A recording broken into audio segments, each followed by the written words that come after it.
Next chapter इसका पहला topic है ओवेरियन साइकिल। ठीक है, ओवेरियन साइकिल में आपने सबसे पहले बताना कि स्टिमुलेट कैसे होती है।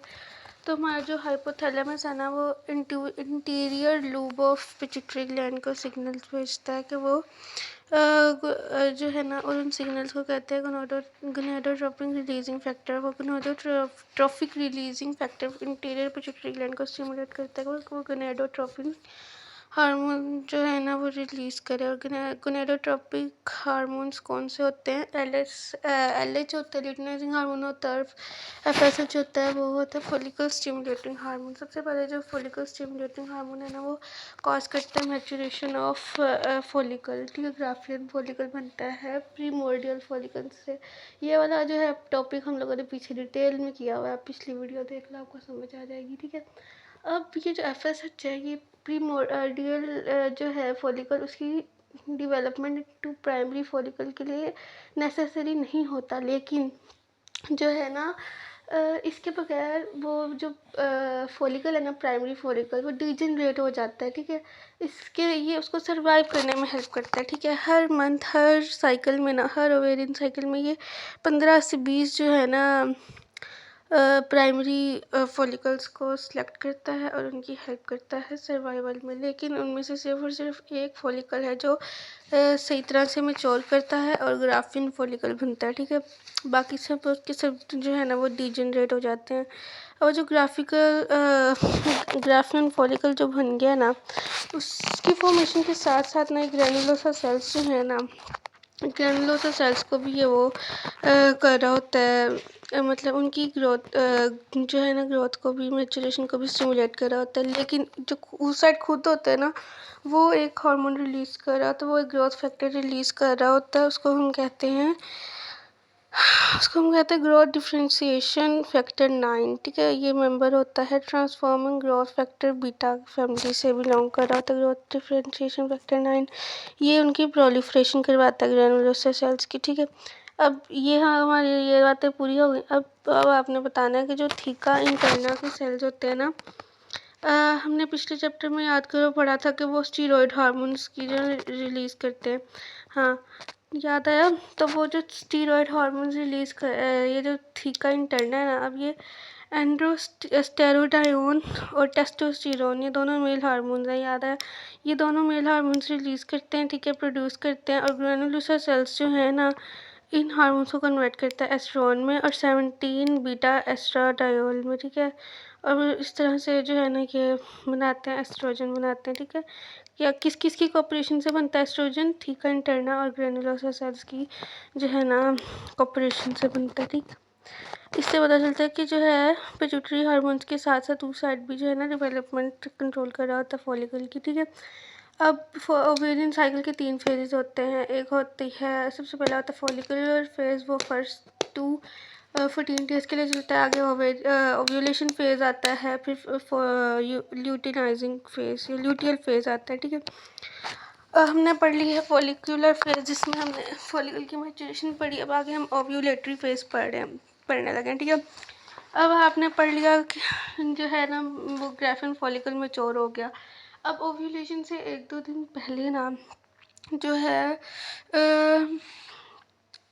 क्या होता है कि वो जो ग्राफिन फॉलिकल है ना, वो उसका साइज़ बढ़ता जाता है। वो 25 मिलीमीटर तक उसका डायामीटर जो है ना वो पहुंच जाता है। ठीक है, और इसकी इंक्रीज इन साइज़ के साथ साथ जो LH है ना, ये मेन जो है ना ओव्यूलेशन काज करने का मेन जो वजह है, वो ल्यूटिनाइजिंग हार्मोन की जो है ना सर्ज है। ठीक है, इसकी क्वांटिटी में एकदम से ना बहुत ज़्यादा इंक्रीज़ होता है, इसकी क्वांटिटी में सर्ज होता है। तो जिसकी वजह से क्या होता है कि हमारा जो प्राइमरी उस साइड था ग्राफिन फॉलिकल में, जो हमारा प्राइमरी उस साइड पड़ा हुआ था, वो क्या करता है, वो उसकी म्योसिस 1 में पड़ा हुआ था, वो डिप्लोटिन फेज में, प्रोफेज 1 की, वो फिर स्टिमुलेट होता है कि वो अपनी म्योसिस 1 कंप्लीट कर ले, और वो लेकिन जाके ना फिर जो है रुक जाता है म्योसिस 2 की मेटाफेज स्टेज पे। लेकिन यहाँ से तो चल पड़ता है ना एटलीस्ट। ठीक है, म्योसिस 2 नहीं होती पूरी, 3 घंटे पहले वो रुक जाता है ओव्यूलेशन से। ठीक है, अब क्या होता है कि जो फॉलिकल है उसके एपेक्स के ऊपर एक स्पॉट पैदा बनता है, इसको हम स्टिग्मा कहते हैं। कि ब्रेकिंग पॉइंट होता है, यहाँ से टूट के जो है ना ये पॉइंट टूटता है, इसके अंदर जगह बनती है, तो जो हमारे पास होता है ना उस साइड वो निकलता है बाहर, ठीक है। तो जब LH सर्च करता है ना तो उससे क्या क्या कुछ होता है 3 काम होते हैं। सबसे पहला तो म्योसिस कंप्लीट होती है, मतलब म्योसिस 1 कंप्लीट होता है, म्योसिस 2 की इनिशिएशन होती है। दूसरी बात ये स्टिग्मा की फॉर्मेशन जो हमने पढ़ी, उसके अलावा जो है कोलेजनस एक्टिविटी जो है वो भी बढ़ जाती है। जो इधर उधर कोलेजन फाइबर होते हैं उनकी जो है ना फैगोसाइटोसिस होती है। और चौथा काम ये होता है कि प्रोस्टाग्लैंडिन्स जो है ना उनकी एक्टिविटी भी बढ़ जाती है, जिसकी वजह से कंट्रैक्शन होती है। और उस कंट्रैक्शन की वजह से जो है oocyte रिलीज़ होता है, उस कंट्रैक्शन की वजह से, ठीक है। अब oocyte जो है अपने इर्द गिर्द के कुछ ग्रैनुलर सा सेल्स को लेके वो रिलीज़ हो जाता है, फ्लोट होके वो यूट्रीन ट्यूब से होते होते फिर यूट्रस तक चले जाता है, ठीक है। उसके लिए उसको काफ़ी दिन लगते हैं, 3 से 4 दिन लगते हैं। लेकिन जो रह गया होता है ग्रैनुलोसा सेल्स वो जो पेलुसिडा के इर्द गिर्द इकट्ठे हो जाते हैं और उनको हम कहते हैं कोरोना रेडिएटा, ठीक है। अब ये जो कोरोना रेडिएटा के जो बच गए थे रप्चर्ड, ये जो बच गया था रप्चर्ड फॉलिकल, जिसमें हमने देखा कोरोना रेडिएटा था, ज़ूना पेलुसिडा था, ये सब कुछ थे। थीका इंटरना और एक्सटर्ना था, ये सब थे। ये जो रप्चर्ड फॉलिकल है ना इसके सेल्स थीका इंटरना के सेल्स के साथ मिलके इनकी वस्कुलराइजेशन होती है सराउंडिंग ब्लड वेसल्स से, और ये जो है ना एक थिक येलोइश जो है ना पिगमेंट प्रोड्यूस करते हैं, उसको हम कहते हैं प्रोजेस्टेरोन। और ये जो है corpus luteum after the vascularization बन जाता है।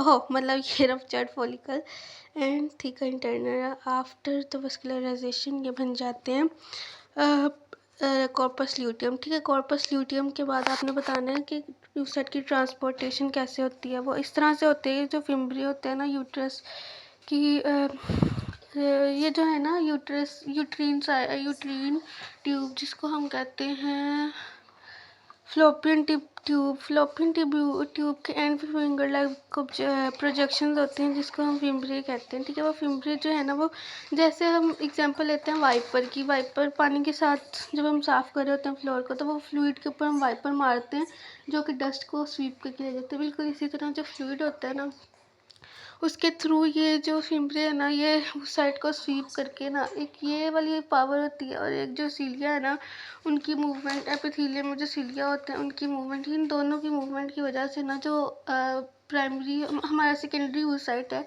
सेकेंडरी oocyte बन गया होता है ना वो म्योसिस 1 कंप्लीट करने के बाद। तो जो सेकेंडरी oocyte वो इन दोनों की वजह से ना जाता है वो यूट्रस तक पहुंचता है, और इस काम में लगते कितने टाइम है 3 से 4 दिन। अब हमने ये देखा कि वो कुछ ग्रैनुलोसा सेल्स को भी अपने इर्द गिर्द लेकर आया था सेकेंडरी oocyte, तो वो ज़रूरी है क्योंकि इसके बगैर जो है ना वो फिम्बरी उनको कैप्चर नहीं कर सकता। आप ये लगा लो कि वो बाइंडिंग साइट्स हैं, ठीक है।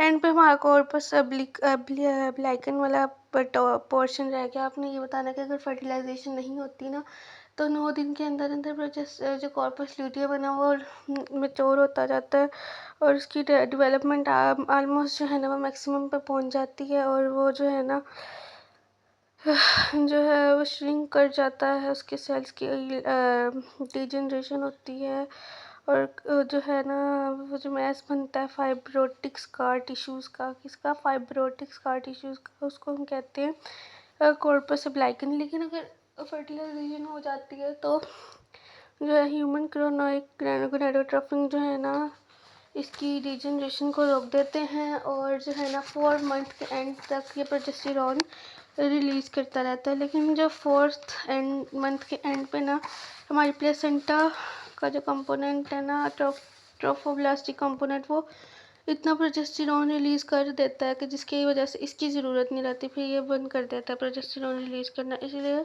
अगर 4th मंथ के तक हम लोग इसको रिमूव करते हैं ना कॉर्पस ल्यूटियम को, तो प्रेगनेंसी भी ख़त्म हो जाती है और अबॉर्शन हो जाता है, ठीक।